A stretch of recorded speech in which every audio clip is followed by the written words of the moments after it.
Madam మీరు కూడా వినే ఉంటారు.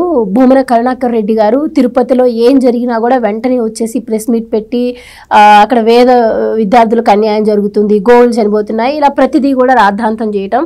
నేను భగవంతుడికి పరమ భక్తుని అని చెప్పుకుంటారు. మరి అక్కడ చాలాసార్లు ఆయన చైర్మన్గా కూడా పనిచేశారు. సో ఇంత చేసినటువంటి వ్యక్తి తిరుచానూరులో ఈరోజు భూములు దోచుకున్నారని చెప్పి ఆరోపణలు వస్తున్నాయి. సో ఏ విధంగా చూడొచ్చు అంటారు?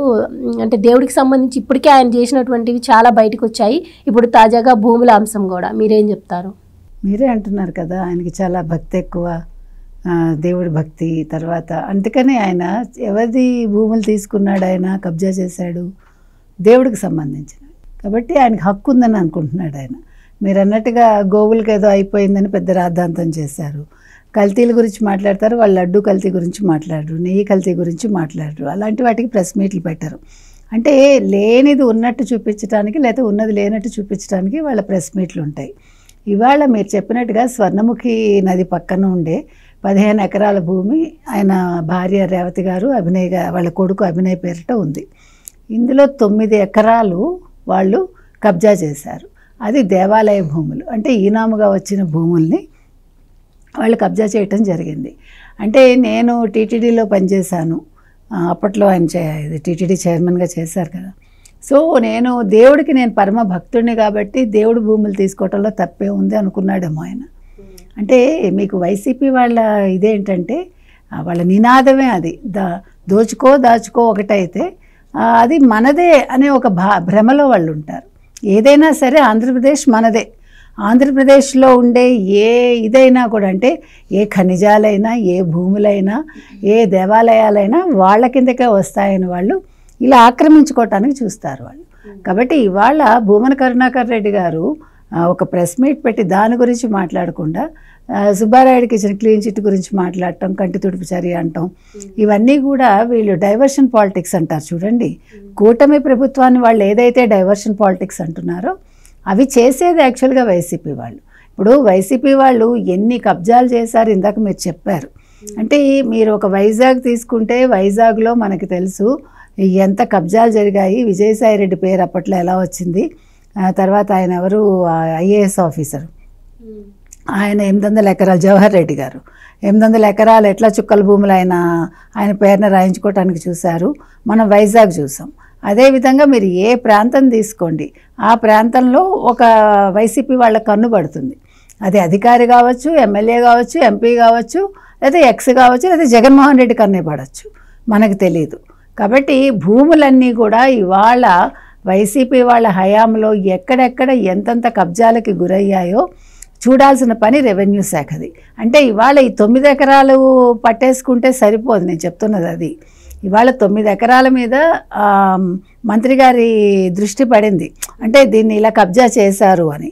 అదేవిధంగా ఇందాక మీరు చెప్పినట్టు పెద్దిరెడ్డి గారు అయితే ఏకంగా అటవీ భూముల్లో ఆయన కొంతమేర ఆయన కబ్జా చేసి 72 ఎకరాల చిల్లరంతో అందులో కొంత భాగం కబ్జా చేసి వాళ్ళ పని వాళ్ళకి ఆయన ఇళ్ళు కట్టించి ఇచ్చాడు. అంటే చాలా గొప్ప మనసు. అంటే నేనే తింటాం కాదు, నా పని వాళ్ళకు కూడా ఇస్తాము. ఇప్పుడు గతంలో కవిత గారు మా పని వాళ్ళకి ఇచ్చేసాను 11 ఫోన్లు అంది. అంటే వీళ్ళందరికీ కూడా ఎంత విశాల హృదయం అంటేనండి, అంటే అది వాళ్ళ సొంత డబ్బు కాదు కదా. ఇప్పుడు కష్టార్జితం అయితే ఇవ్వటానికి ఒక సెకండ్ మనం ఆలోచిస్తాం ఏదైనా కూడా, కానీ మనది కష్టార్జితం కానప్పుడు ఇలాగే ఉంటుంది. మీకు కష్టార్జితం అంటే ఒక కథ గుర్తుకొచ్చింది నాకు. ఒక పిల్లాడు అంటే చాలా మొండివాడు అనమాట. తల్లి తండ్రి మాట వెంట జులాయిగా తిరుగుతూ ఉంటాడు. వాడు రోజు తల్లిని సతాయించి రోజుకో రూపాయి పట్టుకెళ్తూ ఉంటే తండ్రికి తెలియకుండా తల్లి ఇస్తుంది, అంటే తల్లి పాడు చేస్తుంది వాడిని. సో తండ్రికి ఇది తెలిసి కోపం వచ్చి ఒకరోజు బాగా కొట్టి, నీకు సిగ్గుంటే నువ్వు నీ కష్టార్జితం తెచ్చివు ఒక్కరోజు అంటాడు.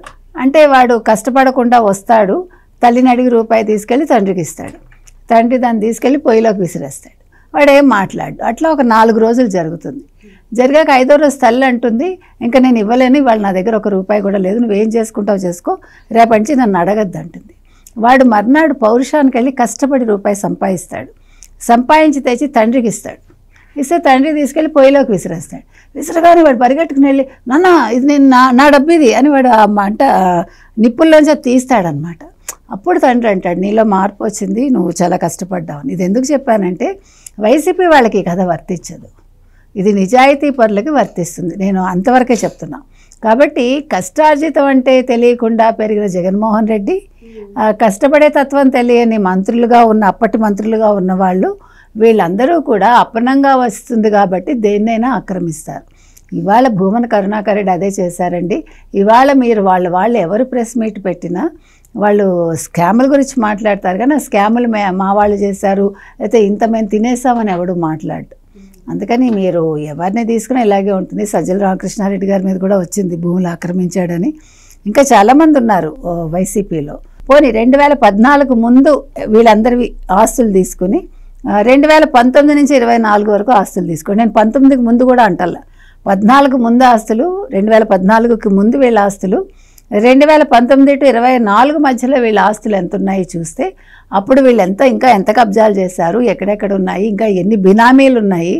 ఎందుకంటే ఇవాళ మనం చూసాం బినామీలతో నడుస్తున్న కథ అంతా కూడా లిక్కర్ స్కామ్లో.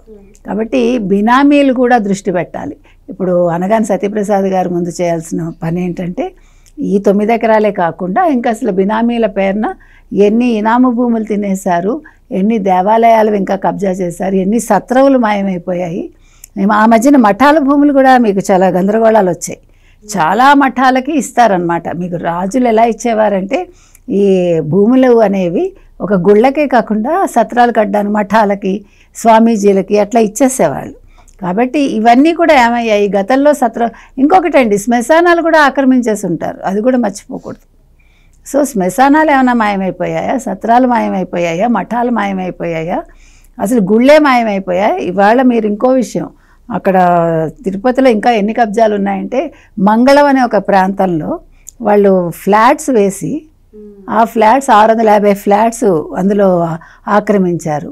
ఇంకో చోట ఇప్పుడు ఒక వినాయకుడిది ఫస్ట్ ఒక దిన్నె కట్టేసి ఒక వినాయకుడిని పెట్టేసి భూమి ఆక్రమించారు, అక్కడ ఆల్రెడీ ఒక గుడి ఉంది. ఇట్లా రకరకాలుగా మనం వింటున్నాం. కాబట్టి కొత్తగా ఏం వెంచర్స్ వచ్చాయి, కొత్తగా వీళ్ళు ఏమైనా గుళ్ళు కట్టారా, కొత్తగా ఏం చేశారు, ఎట్లా కబ్జా చేస్తున్నారు. ఇప్పుడు ఈయన ఆక్రమించిన దాంట్లో తిరుచానూరులో అది ఎకరం 50 కోట్లు అంత ఉంది. కాబట్టి ఇవాళ వీళ్ళు 9 ఎకరాలంటే ఆలోచించుకోండి మీరు. సో దీని మీద ఎంక్వైరీ జరగాలంటే వీటికి అసలు అంతం లేదన్నమాట. ఈ 5 ఏళ్ల కాలంలో ఓ పక్క పరిపాలన కొనసాగిస్తూ మరో పక్క ఒక్కొక్క శాఖలోనూ ఎన్నెన్ని కబ్జాలు జరిగాయి. భూ కబ్జానే కాదు, అన్ని రకాలుగా కూడా దృష్టి పెట్టాల్సిన అవసరం ఈ కూటమి ప్రభుత్వం మీద ఉంది. Please subscribe to Leo news for more videos.